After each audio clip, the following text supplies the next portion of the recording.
funeral near Los Feliz Boulevard, so I drove over there. It was one of those California Spanish houses everyone was nuts about 10 or 15 years ago. This one must have cost somebody about 30,000 bucks. That is, if he ever finished paying for it. Is Mr. Dietrichson in? Who wants to see him? The name is Neff, Walter Neff. If you're selling something. Look, it's Mr. Dietrichson I want to talk to, and it's not magazine subscriptions. Listen, Mr. Dietrichson is not in. How soon do you expect him? He'll be home when he gets here, if that's any help to you. What is it, Nettie? Who is it? It's for Mr. Dietrichson. I'm Mrs. Dietrichson. What is it? How do you do, Mr. Dietrichson? I'm Walter Neff, Pacific All Risk. Pacific All what? The Pacific All Risk Insurance Company. It's about some renewals on the automobiles. I've been trying to contact your husband for the past 2 weeks, but he's never in his office. Is there anything I can do? The insurance ran out on the 15th. I'd hate to think of you having a smashed fender or something while you're not fully covered. Perhaps I know what you mean, Mr. Neff. I've just been taking a sunbath. No pigeons around, I hope. Now, about those policies, Mr. Dietrichson, I hate to take up your time, but... Oh, that's all right. If you wait till I put something on, I'll be right down. Nettie, show Mr. Neff into the living room. Where would the living room be? In there, but they keep the liquor locked up. It's all right, I'll just carry my own keys.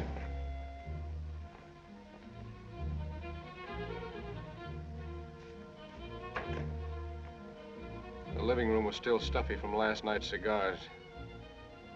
The windows were closed and the sunshine coming in through the Venetian blind showed up the dust in the air.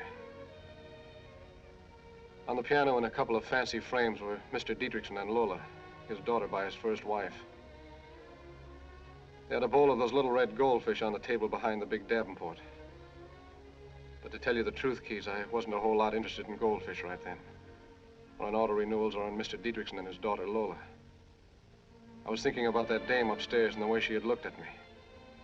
And I wanted to see her again, close, without that silly staircase between us.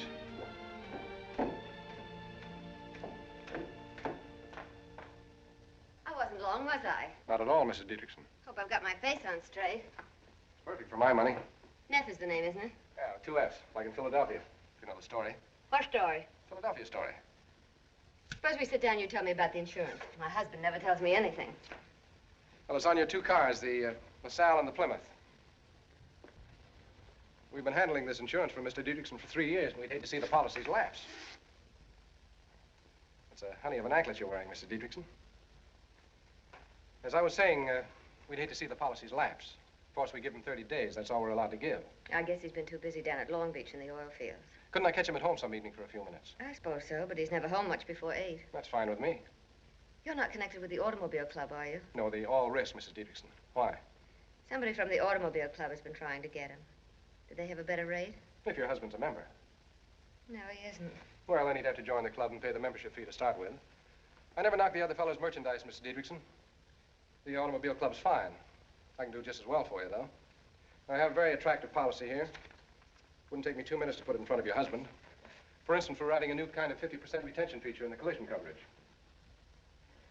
You're a smart insurance man, aren't you, Mr. Neff? Well, I've been at it 11 years. Doing pretty well? Well, it's a living. You handle just automobile insurance or all kinds? All kinds. Fire, earthquake, theft, public liability, group insurance, industrial stuff, and so on right down the line. Accident insurance? Accident insurance? Sure, Mr. Dietrichson. Wish you'd tell me what's engraved on that anklet. Just my name. As, for instance? Phyllis. Phyllis, huh? I think I like that. But you're not sure. I'd have to drive it around the block a couple of times. Mr. Neff, why don't you drop by tomorrow evening around 8:30? He'll be in then. Who? My husband. You were anxious to talk to him, weren't you? Yeah, I was, but I'm sort of getting over the idea, if you know what I mean. There's a speed limit in this state, Mr. Neff. 45 miles an hour. How fast was I going, officer? I'd say around 90. Suppose you get down off your motorcycle and give me a ticket. Suppose I let you off with a warning this time. Suppose it doesn't take. Suppose I have to whack you over the knuckles. Suppose I bust out crying and put my head on your shoulder. Suppose you try putting it on my husband's shoulder. That tears it. 8:30 tomorrow evening, then.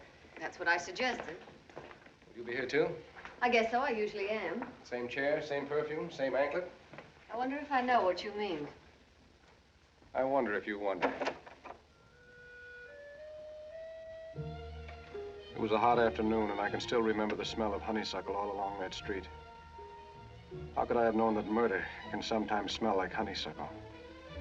Maybe you would have known, Keys, the minute she mentioned accident insurance. But I didn't. I felt like a million.